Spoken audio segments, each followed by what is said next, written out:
What's going on, golf addicts? It's the Players Championship week. I got the course breakdown, key stats, player quotes, trends. I'm going to share my screen, open up Bet the Number, look at the golf course data, talk about my early custom model, all the goodies, everything you need to know, nothing you don't. Before we get into that, I'm trying to give away 2 tickets to Augusta National on Tuesday for the Masters. That's right, we're giving away 2 tickets. You're like, oh, this is the hardest ticket in the world to come by. Well, guess what? You can come by it. You can come by and you get it. And if you can't go, your tickets to do whatever you want with. If you want to give them to a family member, whatever you want to do, you can do with those tickets. It's going to be awesome. Me and Pat will be there on Tuesday.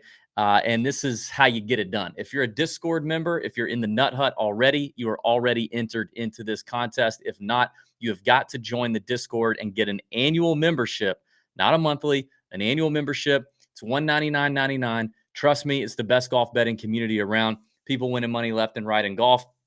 In the fall, we crush football. We got people in there talking about NBA, Major League Baseball as well. We always have our guests come in for signature event weeks or major championship weeks for golf. You get DB's First Look show on Mondays. You get custom. You get all of our props. You get all of our live bets. You get all of our matchup bets. You get Byron the Model Maniac in there giving you all kind of goodies. We've got some great moderators in there giving you a ton of stuff. I do a bunch of research and dump it all in there so you don't have to. We have our Wednesday night live chats. It's the best value in the golf betting community. Join the Discord, join the community. Have I said community enough times? I don't know. Yeah, anyway, do it. And then you will enter into the live drawing to come Tuesday to Augusta National. Hang out with us, walk the grounds, or do what you want, whatever you want with the tickets. We're going to give you the tickets. You do with them what you want. Okay. Let's get into TPC Sawgrass, the host site of the Players Championship. It's the 50th Players Championship. Me and Pat will be there doing the media thing as we have done for the last few years. I will be there on Tuesday, Wednesday, and Thursday. Holler at us if you see us out there. We'd love to chat. We're obviously going to be talking to a bunch of our player friends, caddy friends, coaches we know. We're going to be walking the grounds ourselves, kind of taking it all in, dishing out everything we get in the Discord in terms of what this golf course is looking like, what we're seeing from on site, how it's playing, what it's, all the goodies. So all of that will be dished out in the Discord. And don't forget, we've also got a great week of shows coming, including the betting preview, which goes down on Sunday at 4 p.m. Eastern. We're going to do that one live, talk through any early fires we want to make as the Arnold Palmer Invitational wraps up. So we're going to do the betting preview, but then on Monday, we're going to record with our very own Pat Mayo for the DFS show. Look at these 3 handsome devils celebrating the 50th Players Championship. Me, Pat, and Pat Mayo breaking it down from a DFS standpoint is going to be delicious content for you. You're not going to want to miss that. It's going to be a great week. All the normal scheduled content, plus me and Pat live on Wednesday night in person from our condo in Ponte Vedra Beach, Florida, talking the Players Championship. It's always fun. It's always chaotic when me and Pat are together and we're doing the chat live. That's going to be a ton of fun. I'm looking forward to it. So I think that's it. Let's talk about TPC Sawgrass. We all are quite familiar with TPC Sawgrass, Ponte Vedra Beach, Florida, Pete Dye design, par 72, around 7,200 yards, 7,300 yards, depending on how they set it up. Water comes into play on just about every single hole, tons of bunkers, Bermuda grass everywhere. But this time of year, remember when they moved this from May to March in 2019, You've got a bunch of overseed. You've got less of the Bermuda grainy stuff on and around the greens, especially on the greens. The the ball sits up a little more. It's not as penal. The fairways are a little softer. They don't get baked out and run like they used to. In fact, Rory had a really good quote about this golf course and the differences between it playing in March and May back in 2019. He said the course was softer, including the fairways. I hit drivers on a lot of holes today that I would never have hit driver the last few years. So you have to be a little more aggressive. Then you get a shorter club in your hand. And even when you're aggressive and you miss, it's a little bit easier to get yourself back into position because the fairways are softer, the rough's not as bad. The rough isn't as long or as gnarly. You're running into that pine straw. You still have some sort of a shot and some sort of control of your ball.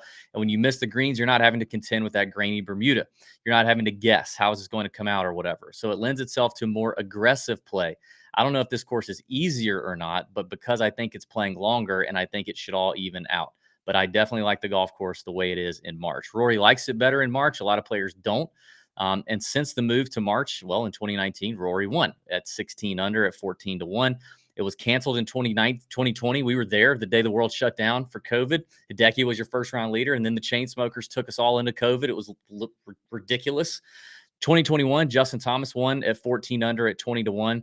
Cam Smith won in 2022, 13 under, 33-1. And Scotty Scheffler is your defending champ, got it all the way to 17 under at 13-1 last year as well. A lot of short winners outside of Webb Simpson and Siwoo Kim. Webb won at 100-1 in 2018. Siwoo, our sweet South Korean prince, shocked the world and won at 17 under at 500-1 in 2017. So typically we see the favorites. We see the cream rise to the top. I think 18 of the last 20 winners here have ranked in the top 50 or better in the world golf ranking.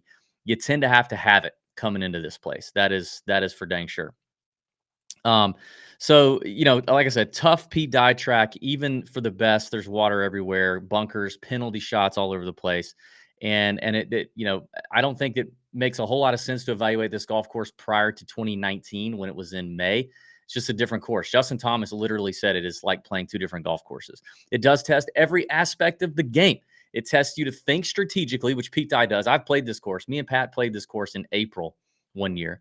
And I'm no tour pro. I don't think strategically about much. Good God, like Pete Dye is a jerk. He's a jerk, and it does make you think, and it does mess with your head a little bit. You have to be conservative, and you have to be aggressive when appropriate. It's not one or the other. You got to be both at the right time. So you have to have that mentality. You have to be that kind of guy on the course. Wind can definitely play a role in making this very difficult, as we're used to seeing on Florida golf courses. And these are small greens, man. We go from Bay Hill 7,500 square foot greens to TPC Sawgrass 5,500 square foot greens with tiers, with shelves that are going to repel, golf shots. Even if you hit the green, they're going to roll off. Overall, it is more of an accuracy and precision test. You can miss shots, but you can't miss big. You are allowed to miss shots. That's the thing that Pete Dye fools you on. He makes you think that you've got to have it right up the gnat's ass. You know what I mean? You got to have the precision of that, right? And it's just not the case. But you got to have it pretty close to dialed. I did a couple of interesting things, bits of research, and a lot of this, way more than this I'm putting in the Discord. But I went back and looked at the last 3 years and all the players that finished in the top 20. There were 67 total players. If you add up the last 3 years, top 20 finishers, 67 total guys finished inside the top 20.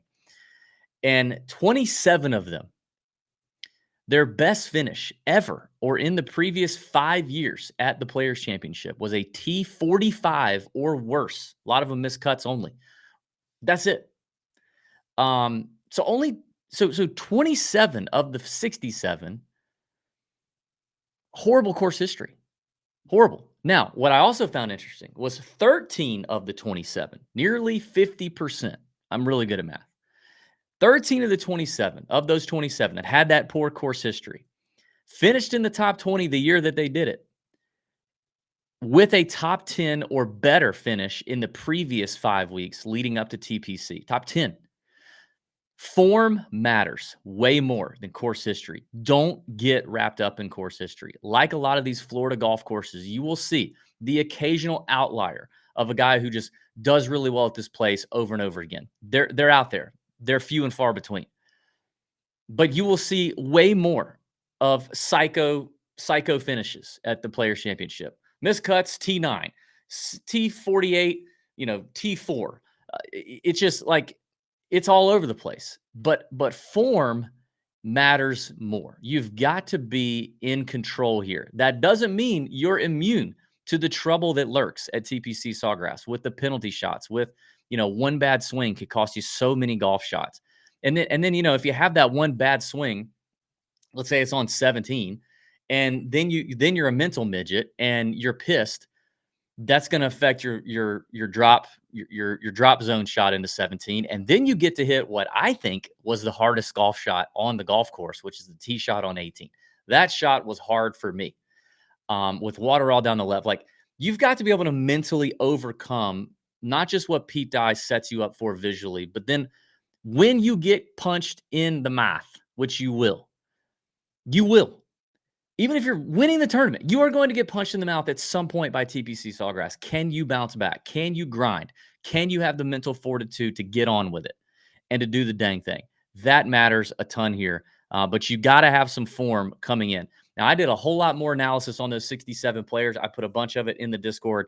You're going to want to check that out. So make sure you do, including a lot of stuff about the DFS, how DFS is shaken out the last couple of years at TPC Sawgrass. So yeah, you're going to want to make sure you check that out in the Discord. All right. Let's open up Bet the Number. Let's look at the course page first. Let me share my screen. TPC Sawgrass. Boom. All right. So again, I've got it only to 2019. No sense in going here because it was played in May. Let's take a look at the course. So overall, a lot of average numbers here relative to the PGA Tour over the last 4 years. About the same number of fairways in reg, about the same number of green in reg. A little tougher to scramble. Okay, more three putts. Birdies are almost identical. Bogeys, more bogeys. You got bogeys out here. You got big numbers out here. A lot of penalty shots here. Par 3 scoring, par 4 scoring is about the same. Par 5 scoring is about the same. Let's look at our last 5 winners, or last 4 winners, sorry. Tons of green here, baby. This is what we're going to see. Top 5, tons of green here. Look at the winners' putting numbers. Other than Cam Smith, you don't have to be a good putter to win here. Don't get too hung up in the putting category. This is not really a bomber's paradise. It's more of a bomber's paradise in March than it was in May. But there's a lot of club down shots here. There's a lot of positional shots here. And because you're not hitting an overwhelming number of long irons, it's not as much of a prerequisite to be a bomber. You can see Pete Dye in terms of off the tee. I'll say this. Where's my notes here? It is going to play shorter. It is going to play longer because you're going to get less run out of the fairways. But these guys it also means they can be more aggressive. They're in May, they might have clubbed down to make sure they're in the fairway and they're not in the thinner, less overseeded Bermuda, because what happens to that Bermuda is the ball sinks down, harder to control spin, no fun, no fun at all. I play on a course that's got champion Bermuda fairways and rough. In the summers, man, that's crap when it's thin and all the overseed's gone. If you go into the fairway, the ball sinks to the bottom, you are boned. Sometimes you can't even find your ball. So now, because the fairways are softer and they're not worried about run out, and these guys are good, they're taking longer clubs. But again, you do have to think strategically off the tee. But bombers are going to club down. The fairways are pretty average to tight, but you have that Pete Dye visual intimidation factor. But it's way more about positioning off the tee than it is bullying the golf course. Par 5s are going to matter a good bit. You're going to see that in my model here in a second. So, you got to set yourself up to score on these par 5s. A lot of that obviously starts with the tee shot. Your average fairways hit since 2019 around 8.5 fairways. That's 8.5 out of 14 is what you're going to get. You want to keep that in mind for the props market. I think that's about it. Let's take a look at the approach stuff. So right in this area, we've got our approach shot distributions. And, I think what you'll see here is it's a tough course on approach. You can see the rough penalty is up in almost every category, every distance bucket. But it's still a shorter course with a lot of wedge opportunities, short iron, mid iron opportunities. It's just a solid all-around iron test statistically. Pete Dye asks you to hit shots from almost every range, and it's fairly even. You've got the green in regulation number is about 11.7 greens in reg, which is pretty much tour average. Guys are going to hit about 11.5 to 12 greens in regulation per round, and nearly 7 shots a round are going to come from that 125 to 175 bucket. The rest pretty evenly distributed. A lot of the longer iron shots are obviously coming from the par 5s. And most of it from the fairway, because guys are positioning themselves nicely. Very few from the fairway bunkers or native area. And you've got, maybe 2, 3, maybe 4 shots around where, maybe 3.5 to 4 approach shots per round coming from the rough. Because again, you're only hitting 8.5 fairways. So you're probably going to be in the rough for the bunker, obviously, if you're not doing that right. So you'll see some of these numbers reflected here in the model in just a second. As we look at the approach shot distribution, you can see it's a pretty even test between every yardage range and between fringe, bunker, well, mainly bunker, rough, and fairway. It's about the same number of shots per surface. So Scrambling is certainly going to matter this week. If the weather gets nasty, it's going to matter way more. See Cam Smith winning. Bogey avoidance in general is going to matter, and a lot of bogey avoidance stems from being able to get up and down, save your butt when you're in trouble. And it's going to come down short game. Guys need to be comfy chipping off the Bermuda. I mean, the Bermuda from a chipping standpoint, I think plays a little more of a factor than the greens that are obviously overseeded. We'll get to those in a second. But, the chipping from Bermuda won't hurt, but being able to get out of a bunker is going to be nice too. Then the die bunkering is difficult. There are I think there's somewhere between 80 to 90 bunkers in play at this golf course. And they're not always easy. So pretty even distribution here. You're going to have to, you're going to have to hit some shots. You're going to have to hit some shots from, like I said, you're only going to hit 11 and a half to 12 greens in regulation. So you're going to have to get up and down just to save those pars. All right. And then as we talk about, as we get into putting, the greens I already mentioned small, so lag putting doesn't really come into play. They are overseeded. It's like a POA ryegrass overseed. They basically roll like pure. They just roll pure. I mean, we've walked this golf course in practice rounds with players for the last 4 years. They always look at us and go, yeah, man, these things are just they're like putting on perfect surfaces. I mean, it's probably more comparable to bent grass. I just don't know that it makes a whole lot of sense to look at Bermuda putting or any of that. It's just not the same grainy stuff that you're used to getting in southeastern Bermuda at this time of year. It's just perfect. Like if you hit your line, it's going to do what it looks like it's going to do. It's not really tricked out. So I don't think being a Bermuda specialist it won't hurt you, but it's not a prerequisite. They are pretty fast, pretty pure. Like I said, we've definitely seen bad putters win here. So it can be done. I do want to remind everybody before I open up the model, share my screen. I'm going to show it to you on Bet the Number, the new golf data and analytics system that just dropped January 1. They're two months in. The thing is improving all the time. Major updates coming for the Masters. We're excited about that over at Bet the Number. The live tool is fantastic. The folks behind the scenes at Bet the Number, as good as it gets. You've got people who are dedicated to golf tools, only improving Bet the Number. They are specializing in the betting and props market. So a lot of the tools that are on the roadmap that are coming are specialized for that. And the people making the decisions behind the scenes on what stats to bring in, what stats to leave out, what stats matter in the models are people who have professional current experience, years of experience professionally analyzing golf courses and analyzing players' data on the PGA Tour. They've walked the grounds of every one of these golf courses over the years. They know what they're talking about. They know what they're doing. They know what matters, what signal, what is noise in the data department. So you can trust that they know what they're talking about. And obviously the data is licensed by the PGA Tour. They got to deal with the PGA Tour. ShotLink license data comes in automatically. You know it's good. You know it's what the tour is collecting. So shout out to them at Bet the Number. And you can join. Click the QR code. Click the link in the description.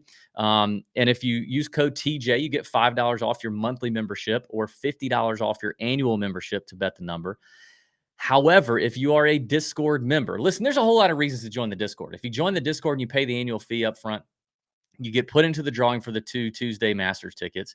And if you're a Discord member, all you have to do is send me or Pat a DM, a private message, a private DM on Discord. Tell us, that you'd like a one-time unique code to Bet the Number. We will give you a code that you can use, and it will be the best, deepest discount on offer anywhere for Bet the Number. It'll give you the best discount ever. It's a huge discount. It's bigger than the people at Bet the Number's families are getting. Okay. TJ has the biggest discount for Bet the Number. So slide into our DMs on Discord. We'll make sure if you're a paying member of our Discord, we will give you that one-time unique code. A lot of you've already done that, and we appreciate it. I think we're all having a lot of fun getting to know Bet the Number, and it's one of the best products out there for sure. So all right, let's get into this. Let me share my screen, and I'll show you my early model. Okay, this is DB's early Players Championship model. All right, and I've only got I highlighted a bunch of favorites. Now I know there's like 50 names on here, but these are just like early guys I think are interesting. Early guys I'm excited when their outright number drops live here, as Bet the Number does link automatically into DraftKings Sportsbook. So the outright odds, the top 5s, 10s, 20s, 30s, 40s will all drop in here automatically once DraftKings puts them in. I'm recording this on Saturday evening around 6 p.m. Eastern, so we don't have them yet. But this is my first look at kind of what I want to do, and a lot of this is derived from the bet the number model that you can go on and look at and see what the folks behind the scenes at bet the number think you should be paying attention to this week. So let's talk about some of the model inputs. I've got off the tee last 30 rounds, distance from the edge of the fairway. This is only on shots where the fairway is missed. Okay. Um, and this is a little nugget that was given to me from the folks behind the scenes at Bet the Number. So more on that maybe to come. I'll drop that in the Discord. Last 50 approach, I took kind of a zoomed out last 50 on approach, but then I narrowed it for those key buckets. I love this about Bet the Number. You can specify an exact range, and this is not proximity. This is strokes gained. Last 30 rounds, 125 to 200 yards. And I can also specify from what surfaces. This is from the tee and from the fairway. I've got last 50 Bermuda around the green, and I've got this zoned in on a handful of golf courses that I see are similar to TPC Sawgrass in terms of around the greens. I've got a little bit of sand scrambling. I've got bogey avoidance. There's a few courses that the folks at Bet the Number say are comparable to the surfaces, the putting surfaces at TPC Sawgrass. I've got those highlighted here. Last 30 rounds putting on those. Last 50 rounds scoring on par fives. Last 12 tee to green at TPC Sawgrass. Last 30 strokes gained total in Florida. And last 20 tee to green on a couple of comp courses that I like. Now, these last few categories I gave very little percentage to in terms of model weights. But I wanted to see them, and I think together they're interesting. I'm not a huge comp course guy, but Pete Dye's unique, and this is not all of Pete Dye's courses. There's only I think two other ones, because I think the players Sawgrass is a very unique test. I know Harbor Town is in there. There's another one or two in there, but it's not all of Pete Dye's work. It's just what I think is comparable to TPC Sawgrass. And then you've got their last 5 weeks. Now, if you're looking at this now on if you're watching this, again, I'm recording this at 6 p.m. Eastern on Saturday. So where these players currently stand at the Arnold Palmer is what you're seeing their finish. This is obviously going to look much different once the tournament is over. But then their last 5 years here. So I think Sam Burns, man, I mean, Sam Burns is playing some great golf right now. And everybody, he was chalky. His number got steamed for the API, but he's probably not going to win, but he's probably going to be pretty dang good, I think, at the Players. So we'll wait and see what Sam Burns does. Doug Gim. Look at freaking Doug Gim. Now, you remember Doug in 2022 had a chance late on Sunday. I remember watching it going like, am I about to watch Doug Gim win the Players? Please, God, no. Of course, it didn't happen. But look at how solid his approach play has been of late. And the putter has gotten better. Normally, his putting is atrocious, but his putter's gotten better. Look at that at the Cognizant. I mean, it's hard to. I don't know that I want to believe Doug Gim is going to win the Players, but a top 20 bet, something like that, I think is very interesting for the guy. Keith Mitchell's playing some really good golf right now. I've walked a practice round in the ropes with Keith at the Players. He likes the golf course, but it's random. I mean, he's kind of one of those that I'm talking about. You get this psycho course history on a guy like Keith Mitchell. I mean, it's just the nature of this golf course. Tony Finau ranks pretty highly. I'm sure I'll lose money on that. Corey Connors playing nice at Arnold Palmer. Again, if the dude could freaking, if he could putt, I mean, it's just unbelievable. But look at how well he's putted at TPC, especially the last 3 years. I mean, like gaining strokes last 3 years, except for last year. I mean, he's basically neutral. If he does this, if he does any of these, if he does this with how he hits it, he could win. He could win. I actually believe that. Keegan is one of those that has a really consistent history here, at least in the last 5 years. That's pretty good for a lot of people. Missed the cut last year, but I would toss that out the window. So Keegan's probably going to check some boxes. Hoagie's irons right now are as solid as anybody. I mean, look at the approach data here for Tom Hoagie. Last 12 tee to green at TPC Sawgrass. He's number 1 in this field, and he just continues to stay pretty hot. He's currently 11th at the API. So Willie Z, who's just going to crush me, I'm sure. I had him outright at API, and then he just coughed it up late on Saturday, and I'm sure he's going to lose to Scotty. So there's that. But I would love it if he would win. It could be a great spot for Willie Z for sure. Eric Van Rooyen's been playing great. I mean, it's just continued to. It's just. I mean, he's played it one time in the last 5 years, finished 13th, which is fantastic, and he continues to just ball out. So he's going to be interesting. Shane Lowry's at the top of the leaderboard right now, going into Sunday.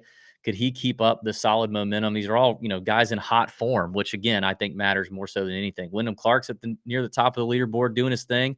I think Alex Noren's a guy that if we see that the weather's going to come in, Noren would be a guy that I would have on my short list of names to watch.